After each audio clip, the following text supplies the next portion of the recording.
Sommeliers, œnologues et chefs de cave, tous se sont réunis à Loches-sur-Ours afin de déguster les cuvées qui seront proposées lors de la Route du Champagne 2018, dédiée à la vallée de l'Ours. Ce sont les cobayes de la route, entre guillemets, les sommeliers, œnologues et chefs de cave. On a vraiment un beau parterre de dégustateurs, un beau parterre de professionnels. C'est vraiment travailler en amont pour prévenir nos visiteurs de la qualité de nos vins. Ils viennent pour déguster nos vins.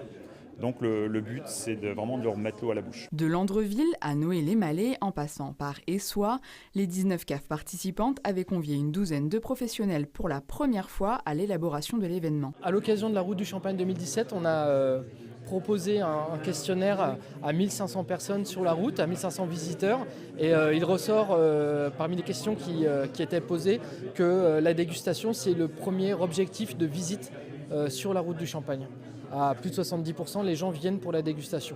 Donc on tient à travailler là-dessus et à renforcer justement la dégustation et le côté technique. Ça ajoute un intérêt parce qu'ils associent leur nom et leur renommée à notre route du Champagne.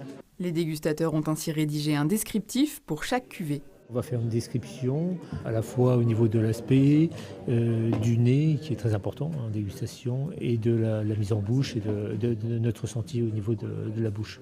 Donc ça c'est quand même très important pour préparer finalement le consommateur à déguster une cuvée et peut-être l'amener vers des arômes qu'il n'imaginerait pas pour les personnes qui ne sont pas professionnelles. Et leurs commentaires détaillés seront ensuite apposés sur le carnet de dégustation de l'événement pour conseiller les visiteurs et leur faire découvrir les différents champagnes de la Côte des Bars. Nous, à notre table, on a dégusté 5 champagnes qui étaient tous les 5 étaient différents, avec une sensibilité différente dans chaque bouteille. Beaucoup de fruits, beaucoup de fraîcheur, des champagnes qui ont beaucoup de personnalité. Ici, à la fois entre le pinot noir, certains dominés par le meunier également, une petite touche de chardonnay dans certains qui apportent un peu de vivacité.